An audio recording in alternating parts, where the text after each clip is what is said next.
Your Wolbachia stopped the infection all right, but I still don't get it.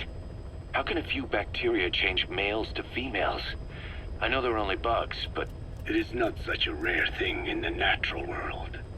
Many insects and nematodes are infected with Wolbachia.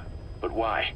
They nest in the cell cytoplasm of the host, even in the egg cells, with the result that the offspring are born infected. Mother-to-child transmission. However, Wolbachia cannot nest in sperm because they do not have cytoplasm. So even a successful infection of a male ends after a single generation. This means the Wolbachia must resort to maximizing the population of infected females. Sounds like an ethnic cleansing campaign on a tiny scale. Gender change from male to female is their survival tactic. So more females means more Wolbachia carriers, so it can keep thriving in the following generations. But the parasites in a human host are supposed to be a mating pair. If there's no male, there'll be no offspring at all. It's killing itself. Slow down. This tactic is intended for environments where a single male can copulate with multiple females. Originally, the Wolbachia did not infect the vocal cord parasites. I created a mutated strain, modifying the Wolbachia so that it could infect monogamous pairs. The Wolbachia's greatest multiplying tactic, the male-to-female change, worked against itself in the monogamous parasites. Just as you said. Then I performed repeated selection of Wolbachia strains until I achieved 100% certainty of male-to-female conversion. Creating female-female pairs, unable to reproduce. And you say the Wolbachia affects the host of the host, that is, us, cutting off our means to reproduce? It is almost certain. Of course, we will not turn female. After all, mammals possess no natural gender-changing function. But some Wolbachia strains can cause cytoplasmic incompatibility in the host. Is that some cell deformity? Put simply, it means the altered sperm of infected males kill the female's egg on contact. And that's happened to us? Yes. And yet, what occurs in humans is not just simple CI. To date, there are no cases of Wolbachia affecting humans. The fact that this strain causes this effect, is it the vocal cord parasite's affinity with humans? I do not know enough to say for sure. So the parasite warps the host. Reminds me of what Skullface said. It is the way of all organisms to create their own optimal environment. Just look at you and this base. Organisms that cannot do this are doomed to extinction. The difference with parasites is that their environment is another organism. That creates a connection between life and life. Parasitism, symbiosis, or death. In this way, the host too is challenged to adapt. Emmerich didn't go with depleted uranium for Sahelanthropus's armor because of its strength. He had nukes in mind. Exactly.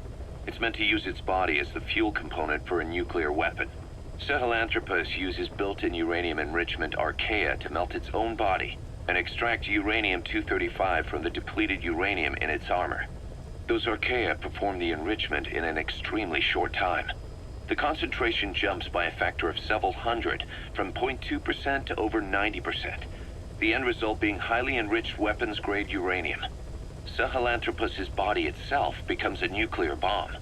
Emmerich says if it were to self-destruct, the nuclear yield would be somewhere in the region of 15 kilotons. Since you need about 50 kilograms of highly enriched uranium to trigger a nuclear reaction, that would mean Sahelanthropus contains something like 23 tons of depleted uranium. That's not very much. No, it isn't. That's about what you'd expect to find in a main battle tank's armor. The point is, it can be transported anywhere, even use its conventional weaponry on the battlefield, and the international community will never suspect a thing. You said that the nuke Skullface was trying to spread around the world were equipped with a failsafe. Something that could shut them down at will. His will. Quite so. After all, he needed a guarantee that a buyer wouldn't simply turn the weapons back on him. So how can they be stopped? The criticality trigger, that is, the detonator, is a complete black box design. Any attempt to dismantle it causes it to melt in seconds, using the corroding archaea. The design ensures that no detonation is possible unless it disengages the lock. So he had a way to disengage it remotely. Precisely. The client simply presses a button. At that moment, the detonator begins transmission with a surveillance satellite. The satellite reports to him how the client is trying to use the nuke. If he does not object, the lock is disengaged. But if it's a risk to him in any way...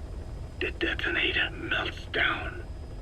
The same is true if detonation does not occur within a preset time after the lock is disengaged. The nuke is rendered useless. Who the hell would buy something with strings attached like that? The client would never know until the moment they actually try to use it. Most likely, he would have explained the time delay as the detonators needing time to activate. And he only intended to sell to technologically primitive groups in the first place. Let me guess. He'd claim it was defective and offer a replacement. Shadier than a used car salesman. Skullface shakes your hand like a friend, using the other to control you like a puppet. This is how he works.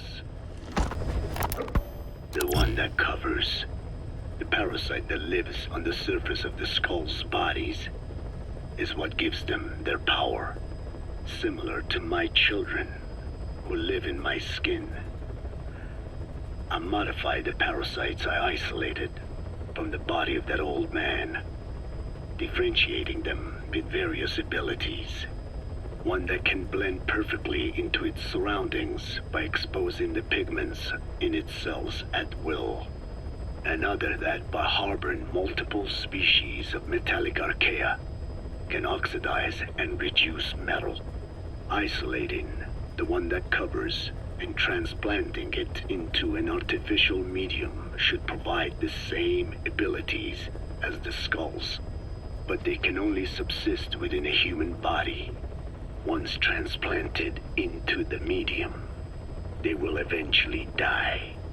Another thing, the weakness of the one that covers is desiccation. Their surface moisture loss is greater than ours. The reason they give off mist is to alleviate this by releasing the salts inside them as microparticles. Water vapor condenses around them, appearing as mist. But this dries out the atmosphere until they cannot even produce mist. And once their supply of water from the host runs out, the parasites are in danger. They, along with their host, enter a form of suspended animation. However, a similar effect occurs if they come into contact with a large amount of water. Rain, for instance. The one that covers will temporarily abandon other processes in his eagerness to absorb the water. Pitijolone. Make the weather your ally.